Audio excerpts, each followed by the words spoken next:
All right, guys, welcome to the Linecheck podcast. This is me, Brendan Villarreal, your host, here again.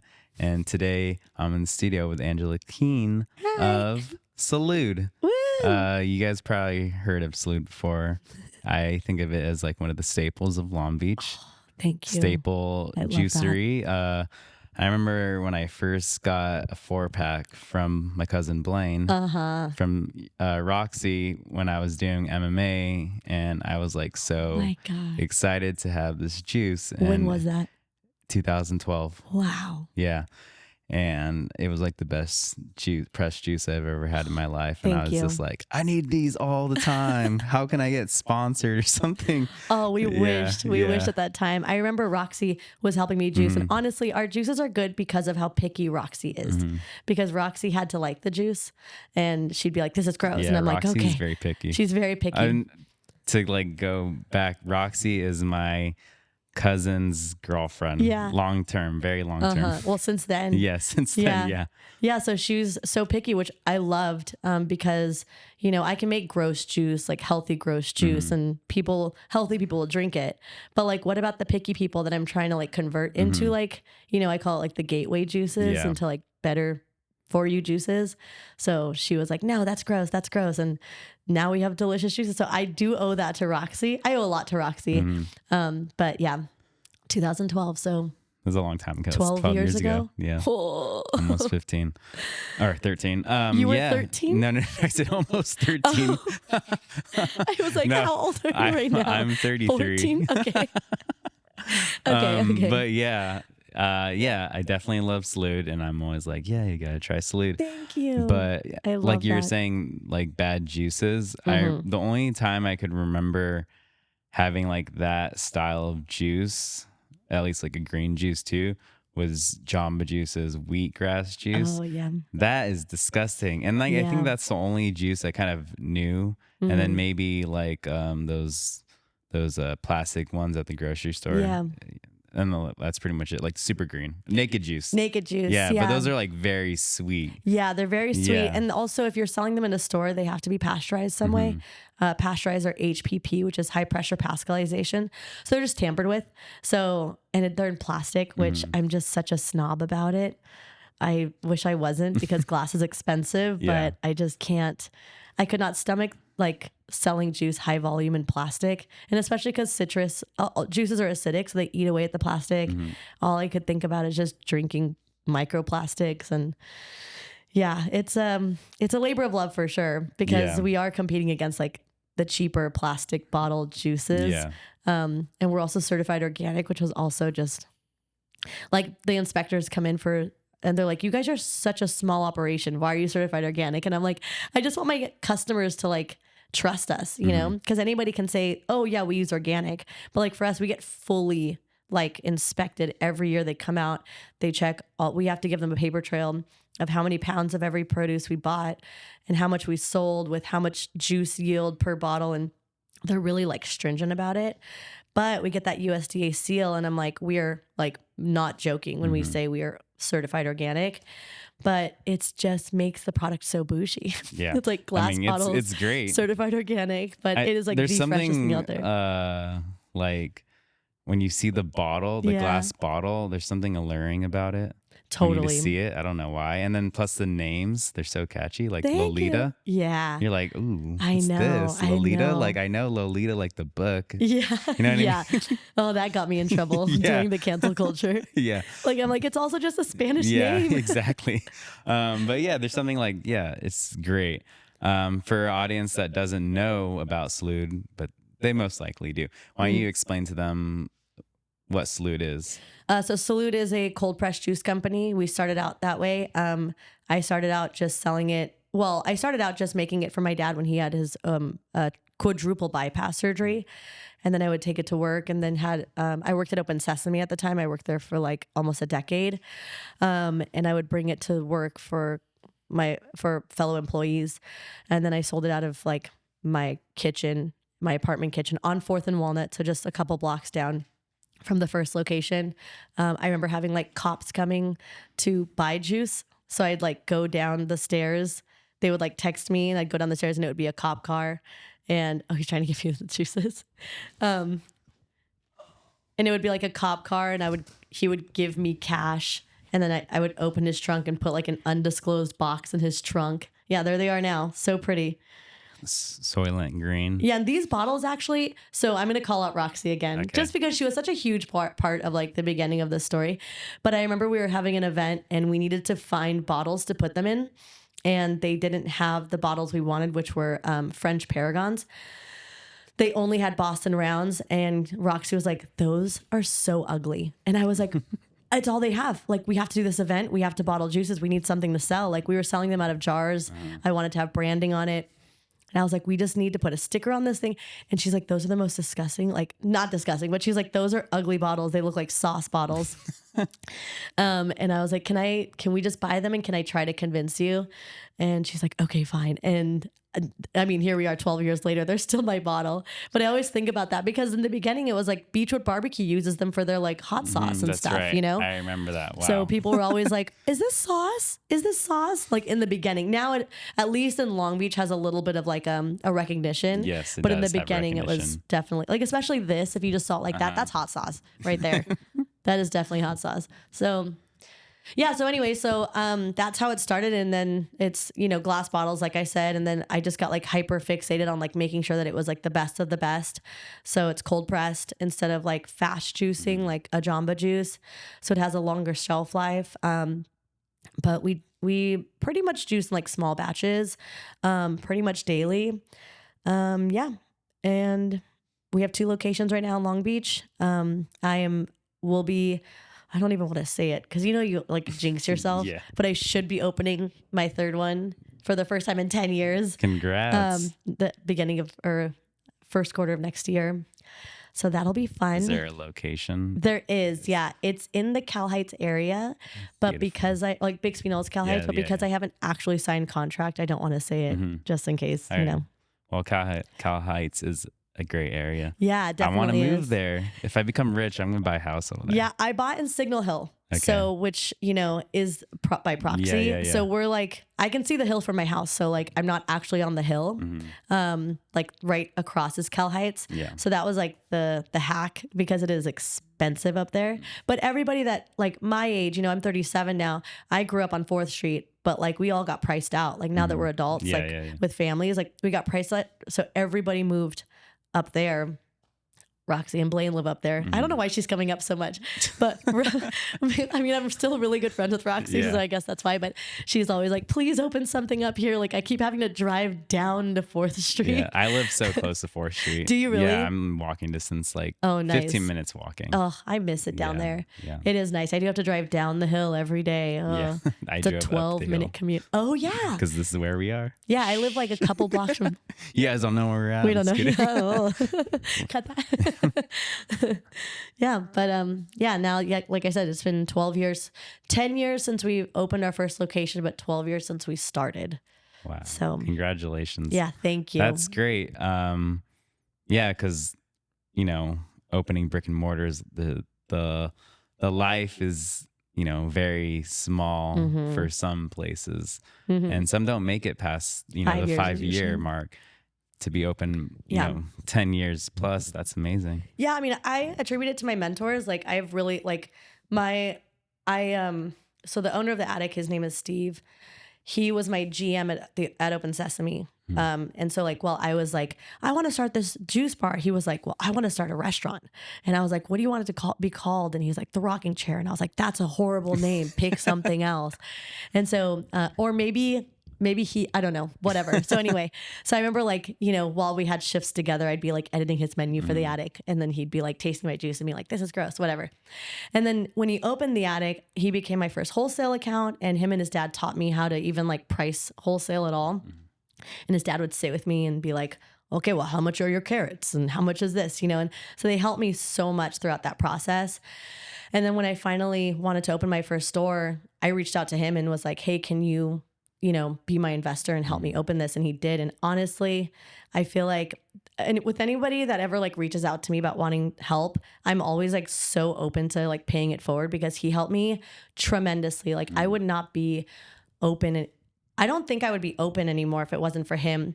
I'm also really afraid of him, but like in a good way, you know, like you're always afraid of your GMs. Like restaurant industry, you're just kind of like always like, oh gosh, you know, afraid of him in the healthiest way. But he really pushed me and, you know, was like really big on like my numbers and making sure like I'm really like strict with like budgets and all that. And honestly, I think that's what like saved me is just like having him as like a mentor all those years. We finally like split ways last year, just because I was like, I think after 10 years, I think I can do it on my own. You just graduated. I graduated. It's funny because yesterday he called me and he's like, do you need anything? Like, how are you doing? How is everything? And I was like, I don't need anything. And he's like, really, you don't need me anymore? And I was like, well, that should be like, you know, a compliment that you like raised me to be this, like, I'm a woman now. You know, I started when I was 26. And so I was blind to how great and awful business owning is. I was just like, yeah, we're going to open a business. So yeah, I just feel like he helped me so much. And I have other mentors too, like Gus and Pete that own Cafe Neo. Do you remember Cafe Neo? So on the corner of 4th and Temple, there's that like, it's a dispensary now. Yes. That used to be Cafe Neo. That's right. And so Gus and Pete are the Greek brothers that own that. Yeah. They were also my mentors. Like I was always calling them about things. And I just feel like I had a community of people that really like believed in me and helped me. And, you know, I could call them and be like, how do I do this? Or how do I order linens, you know, towels or whatever That's is, awesome. Negotiate prices with me or, you know, like, am I getting screwed over by, you know, whoever? So I think that helps a lot. And like I said, I have friends now that are opening businesses and they're like, can I pick your brain? And I'm like, please pick my brain because I have like all this wealth of knowledge that I would just love to like pay forward because it's not easy. It's so scary. It's such a scary, stressful thing to open a business. You were saying like people are always like, don't do it. Yeah. I mean, like the majority of guests I've had on the show, no one was ready to open a business and they didn't know everything you need to know about having a business.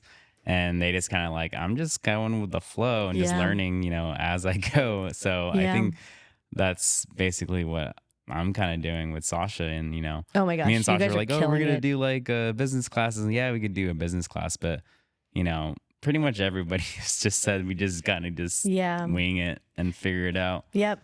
Yeah. And like you guys have such a great community around you. Like, I feel like, I mean, reach out to me if you need anything, you know? I will. And, yeah, please.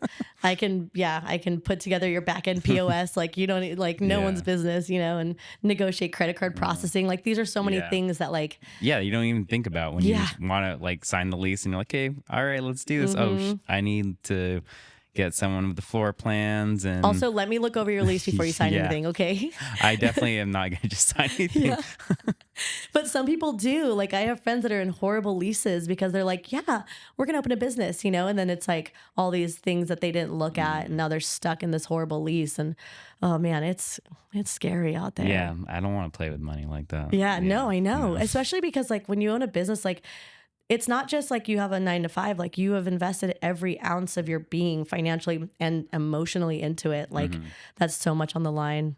Yeah. It's scary. It is very scary. But we were talking about it. Like, I love the restaurant. Like I have a degree in history, you know, like, but I do love history. Yeah. I do. I think I want to be a professor later, but right now I'm having so much fun. Just like, I don't know, just making people happy. It's so fun. Yeah, it's amazing. That's why I like to cook, is just to make people happy. I mean, me and Sasha love doing our dinners because we just want to support the community, pay it forward, I love it. Especially in the community that we grew up in, and just, you know, have you guys fun. Are killing have it. Fun, have a good time. I don't know how you don't do be it. too serious. Yeah. You know what I mean? Yeah, nothing should ever be too serious. Yeah. I'm always like, you know, we die one day, right? Yeah, exactly. Like that's always what I say. I'm like, it's not, we don't, like, none of us get out alive. Just like chill out. Like, yeah, I was watching this YouTube series. It's about, you know, stars and black holes and all that. And just the amount of time there is in the world and history and mankind. Our lives are like a little speck, a dot. We're insignificant. And, you know, as dark as this is, we're not going to be remembered in the history books. Like, do you know who your great-grandfather was?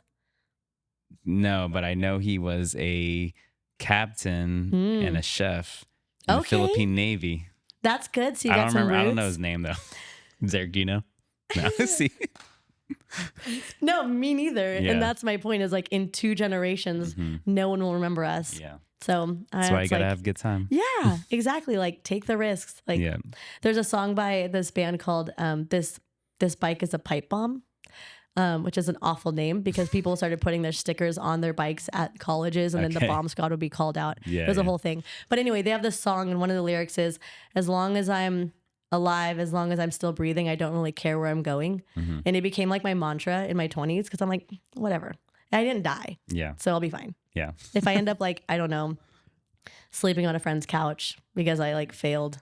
That's kind of fun though. It's fine. But they might hate It's happened. your friend.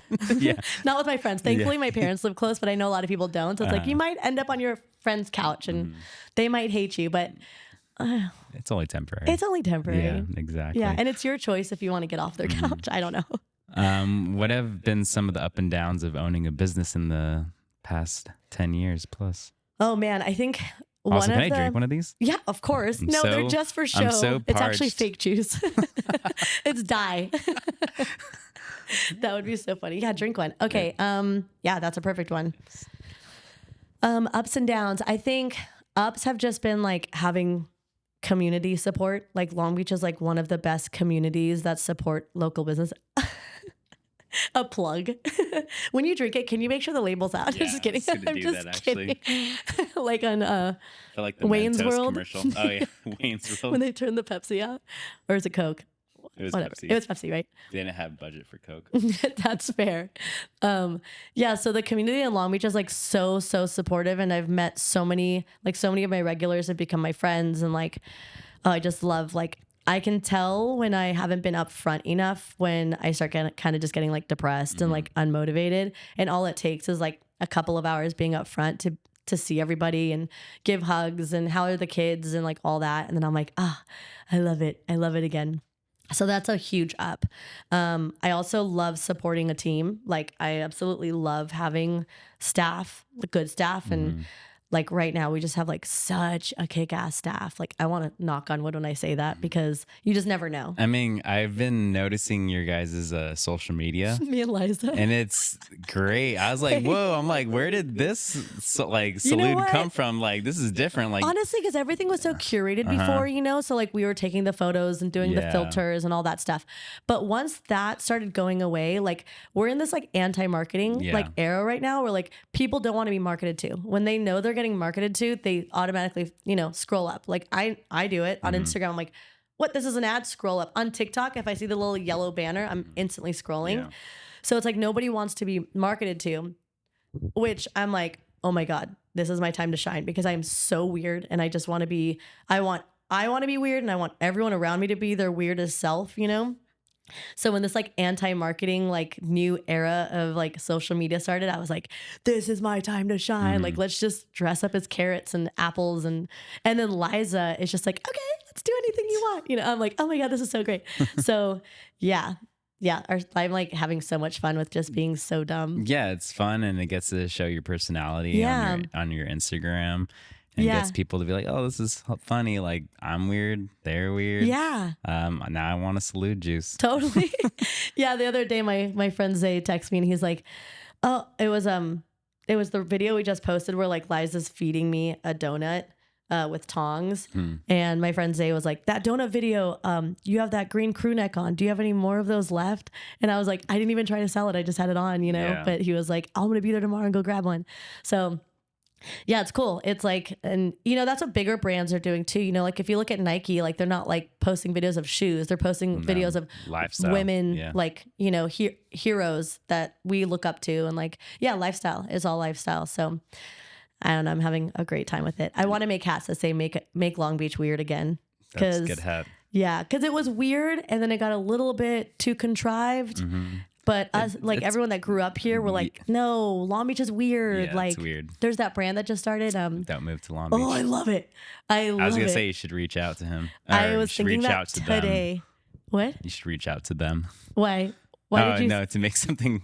Oh yeah. Yeah, make. Yes, I want that so badly. Yeah, don't move to Long Beach. Yeah. For sure. I love that so much. Make Long Beach weird again. Yeah. Yeah. Hopefully we don't go in the corporate route anymore. Then I it know. is kind of, I know. you know, That's just what happens to, like 4th Street area. When I was in college, I moved there because I couldn't afford to live anywhere else. it's crazy. And that's where I know that 2-bedroom we lived in, I think was $14.50 when I was in college.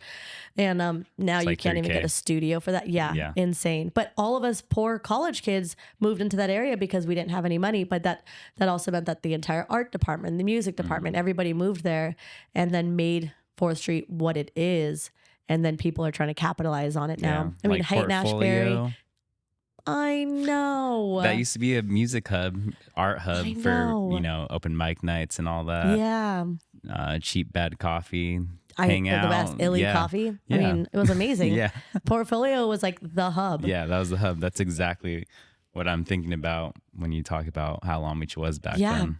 Yeah, definitely. And now it's like people are capitalizing on it. But it happened, in Haight and Ashbury. That's where like the beatniks lived back when they were poor and just artists. I haven't been there recently. I was just there on Saturday.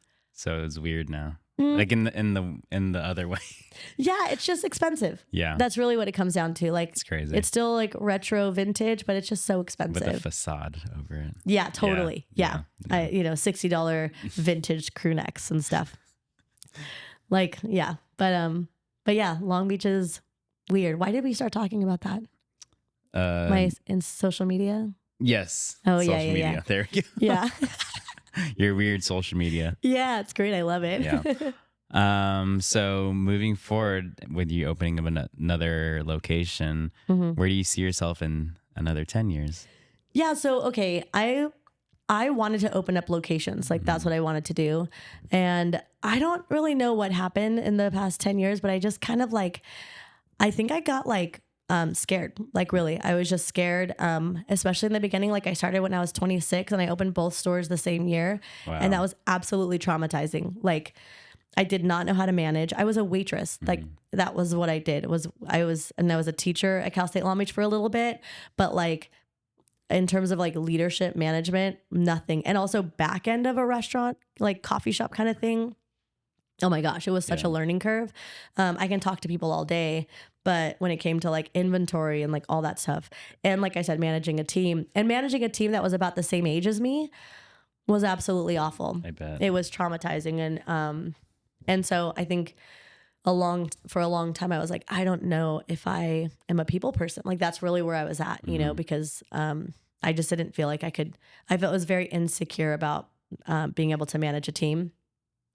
And I think it's just depending on like, you need to make sure you have the team that's right for your management style, because I just got 2 of my girls back that used to work for me and they moved. And then when they came back to Long Beach, they immediately came back to Salud. And so that's like telling where I'm like, they were like, we loved working for you, And so that gave me like a little bit more confidence. And then my management team is just like amazing right now. Like Liza's our front of house manager. We have Kaylin over at 2nd Street.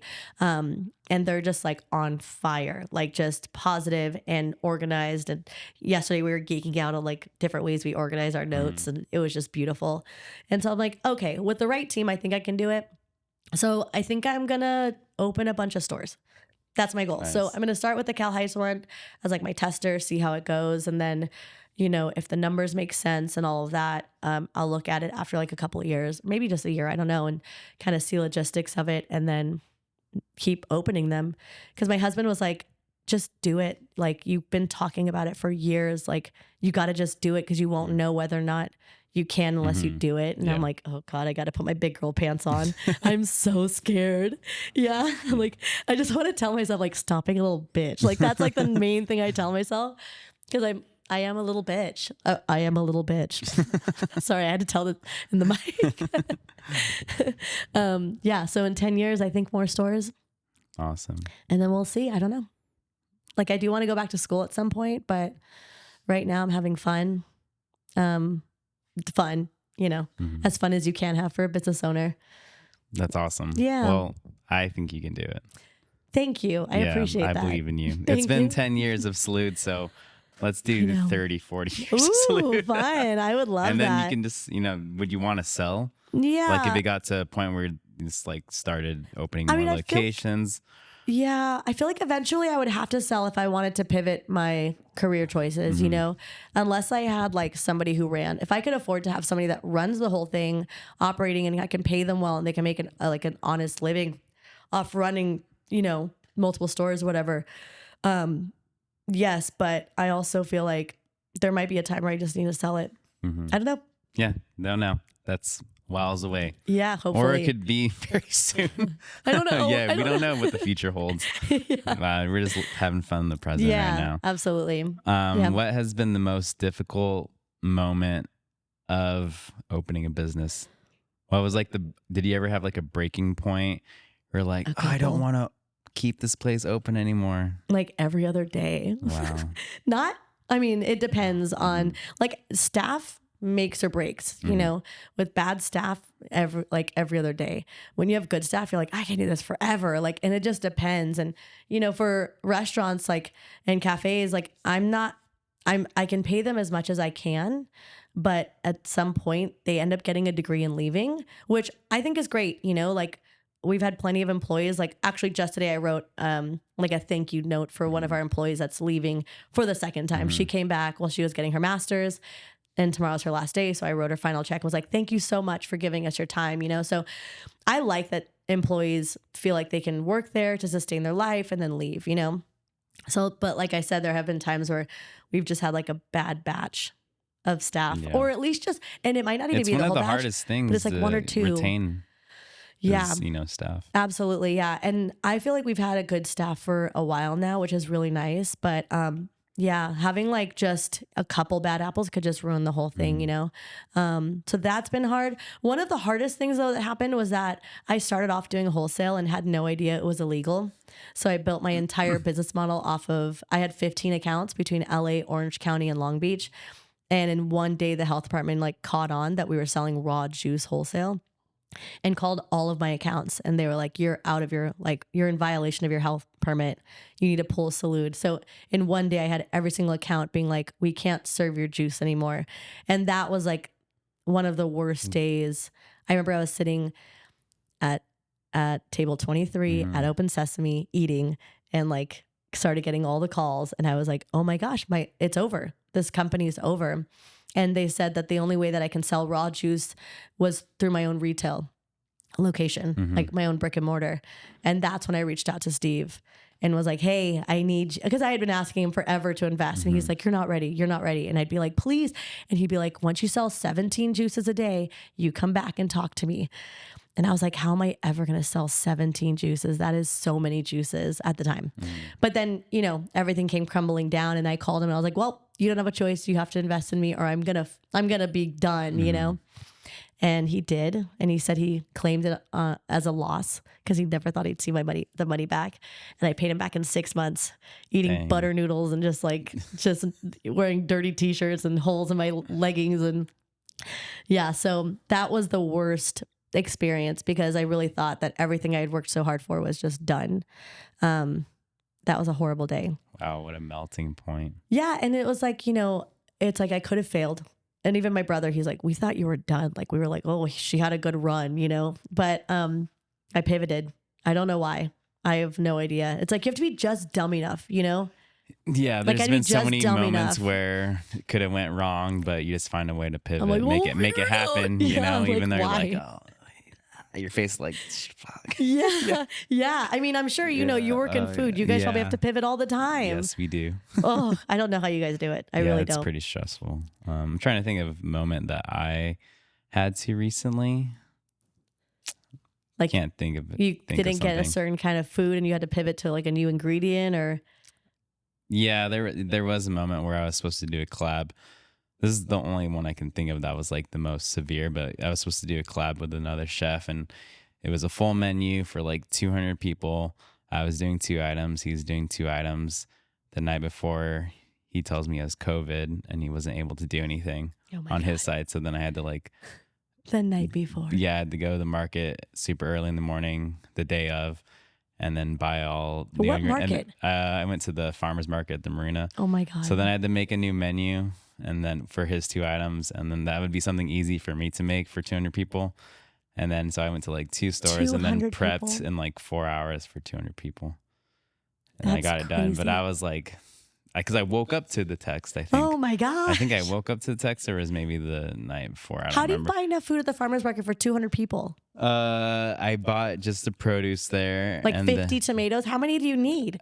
Not that much. Not that much. 10. Yeah. I don't even remember what I bought there, but yeah, I just made it happen. That's crazy. And then I bought a bunch of like chicken at Whole Foods across the street, which I could have bought like for wholesale somewhere else, but then now I had to spend more money and then buy it at Whole Foods. But you know, wholesale is like last minute too far away for me to get back home in enough time to prep. Oh my So gosh. yeah, it was a crazy day, but I made it happen. But that was like one of the like melting point, times where I was like, fuck. You just have to black out. Yeah, that's what I say. Like out. I'm like, I literally don't even have time to worry. Put my big girl pants on. Yeah, your big girl pants on. Yeah, yours can be big boy. Yeah, and be like, all right, we just got to get it done. Just start going. Put on some, suicidal tendencies and get rocking. Yeah, definitely. Yeah, I remember when I was serving, you'd get like triple sat, quadruple sat, and I'd be like, I don't even have the time to worry. Like if I tried to worry, I'm going to waste time. So you have to just like black out and just move and just go through the movements, which is a little bit cathartic, which I think is what we're all kind of addicted to because it stops your brain from moving fast. You're forced to like it's like therapy. You're forced to meditate on one thing, and so the rest of it can like clear. I love it. Yeah. I'm such like a, what's it called? A masochist for it. Yeah. I love Adrenaline junkie. I'm like, challenge accepted. Here we go. Yeah. Oh man. Yeah. It's fun. It's fun. Yeah. We love it. We love what we do. It's awesome. Yeah. I wouldn't have it any other way. Yeah. Well, it was a pleasure to have you on the podcast. Is this it? Yeah. Wow. Thanks for coming. Thank you. Yeah. Thanks for having me. Everyone go to Salud if you haven't already. I'm sure you go there all the time. Yeah. Salud. I have nothing to say. That was it. Yeah, 4th Street, 2nd Street, and then whenever the new one opens up in Cal Heights. Also, you guys have an underrated cold brew. Do we? Yeah, I think it's great. The cold brew. We don't make our own cold brew. Oh, I thought you did. No, well, we use Black Ring, so maybe that's what you're using. And Black Ring is great because they're actually an underrated brewer. Yeah, they are. Yeah. Every time I go there and get a cold brew, I'm just like, damn, that's good. At Salud? Mm-hmm. Yeah, that's Black Ring. Yeah, Black Ring is great. And Black Ring is up in like the Big Sphere. They're up on Long Beach Boulevard. Yeah. So I feel like they don't get the recognition they should, but they make amazing coffee. Yeah. Anyways, I just want to tell you that. Thank you. I thought it was yours, but never mind. I mean, it is, and thank you. We work very hard at it. We order it very hard. All right, guys. That was it, and that's your line check for today. Go check out Salud. This was Angela Keene. We'll see you guys next time. Bye. Bye.